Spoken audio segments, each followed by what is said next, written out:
I feel my palms getting sweaty as I'm holding onto the pages in front of me. Sweat starts to slowly run down the side of my face. I start shaking as soon as I know it's my turn to speak. It took me 2 weeks to prepare this talk, and I have practiced it hundreds of times in front of the mirror. Why does it have to be so scary to just open my mouth and speak? Fear of public speaking affects more than we know. Every time I get asked to give a talk in church, I automatically tense up. I haven't had a whole lot of experience with speaking in public. I work in the operating room, so it's usually when patients are asleep. I'm not used to getting up in front of crowds of people. I'm definitely more on the shy side if I don't know you, and that goes into public speaking abilities as well. I actually just got asked last week if I could speak in church. I've managed to avoid it for over a year now in my new ward. Thankfully, I wasn't able to give it on the Sunday that they needed me, so now I get to put it off for another month or so. But I know it's coming, so I figured this topic would be a good one for me and will help myself along with others, hopefully with public speaking. 7% of Americans fear public speaking. That's about 27 million Americans. That means if you don't have a fear of speaking, that maybe one of your children do or will, or your spouse. So these tips and tricks may not only help you with your fear of public speaking, but could help you help others. I'll be going over what the fear of public speaking is, why we fear speaking in public, and some ways that will help us get over it. Did you know that there is a word used for the fear of speaking? Well, I didn't before researching this. It's called glossophobia, which is defined as glossophobia or speech anxiety, the fear of public speaking or of speaking in general. Symptoms include intense anxiety prior to or simply at the thought of having to verbally communicate with any group. Avoidance of events which focuses the group's attention on individuals in attendance. Physical distress, nausea, or feelings of panic in such circumstances. I'm not sure if any of you have experienced any of these symptoms, but I know I have. I get anxiety when I know I'm about to speak in public. Heck, I get anxiety the second that they ask me to speak at church or in public or in groups that I don't know. I start thinking about what everyone's going to think and how dumb I'm going to look. This is something I know I need to work on. I don't want my kids to be afraid of speaking in public, so I'm trying my hardest to show them that it's not scary, although I am deathly afraid of it.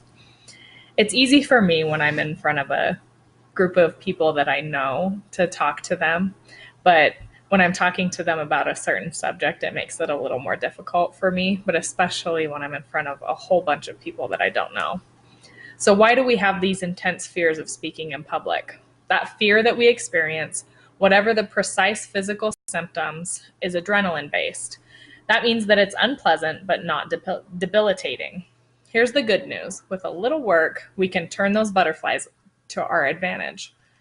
Self-consciousness in front of large groups. This is probably the most frequently named reason people feel performance anxiety while speaking. Fear of appearing nervous. I'm always afraid of looking nervous because I know how nervous I feel. But I think that this tends to be more within ourselves than really what others perceive. I remember I bore my testimony one Sunday and I told my sister afterwards, I'm like, I was so nervous getting up there. But when I sat down, she's like, no, you did so good. You couldn't even tell you were nervous. And I think that tends to happen to a lot of us. A concern that others are judging you. Past failures. So maybe failures in speaking in public in the past. Poor or insufficient preparation. Narcissism. Dissatisfaction with your abilities. Just if you don't think that you're good enough at public speaking or good enough with the topic that you're speaking on. Discomfort with your own body and movement. I think this is a huge one. If you're not happy with the way that you maybe move your hands too much while you're speaking, which I tend to do. So this class has helped me a lot with not moving my hands, or I tend to be moving them away from where you can see. Poor breathing habits. Comparing ourselves to others. This is a huge thing. We just need to accept how we're speaking instead of comparing how the speaker spoke before us and how good they did. And then you're constantly trying to do better than how they did instead of just owning your speech and your topic and knowing that you're prepared enough to give it. So how do we get over this fear of public speaking? Number 1, get organized. 2, practice and prepare extensively. This is huge. Practice in front of the mirror. Practice. I like to practice in front of my kids. They really don't care. They're not really listening, but I make them sit down and I talk in front of them. And I mean, they don't really give me feedback, but it gets you used to speaking in front of somebody. 3, eliminate fear of rejection. 4, focus on patterns. 5, watch yourself in the mirror. 6, record yourself and learn your voice. 7, work on your breathing. This is a huge thing. As you're talking, just make sure that you're breathing normally and you're not thinking too much about how you're breathing. Practice some more is number 8.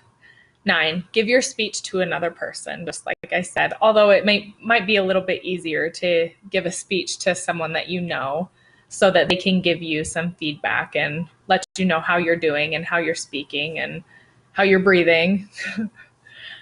10, public speaking classes. I think this class is helping us, obviously. 11, lightly exercise before speaking. 12, sip water that's warm or room temperature. That's shown to help decrease the anxiety and help your words flow a little bit better. 13, pick a subject you're passionate about. Obviously, picking a subject that you're passionate about will be easier to talk to others about. If you're speaking on something that you don't really care about or you don't have a whole lot of experience with, it's a little bit harder to really get into it and be able to elaborate and go off and really talk about the subject in your own personal experiences if you don't have any. So it makes it a little bit easier to be able to relate to your subject. 14, focus on the material, not the audience. This is huge, to really focus on what you're speaking on and remember that you're trying to get your point across to the audience instead of focusing on what the audience thinks of you. Just focus on what you're bringing to them. 15, meditate 5 minutes a day. Sorry, 5 times a day would be a lot. Meditate 5 minutes a day will help you just kind of bring all your thoughts together and really be able to sit and think about, everything. And so that everything's not jumbled up once you get up there and you're speaking in front of your audience. 16, have pride in your work. You put this work together. You put this speech together. You were able to come up with your whole talk. And so just own it. Get up there, have pride in everything that you've prepared, and give a good, effective talk in front of your audience. So after discussing all these different ways that we can improve on our public speaking skills, I feel like hopefully we're all more prepared to get in front of a crowd and deliver a nice, effective speech. Did I seriously not record that? Gosh dang it.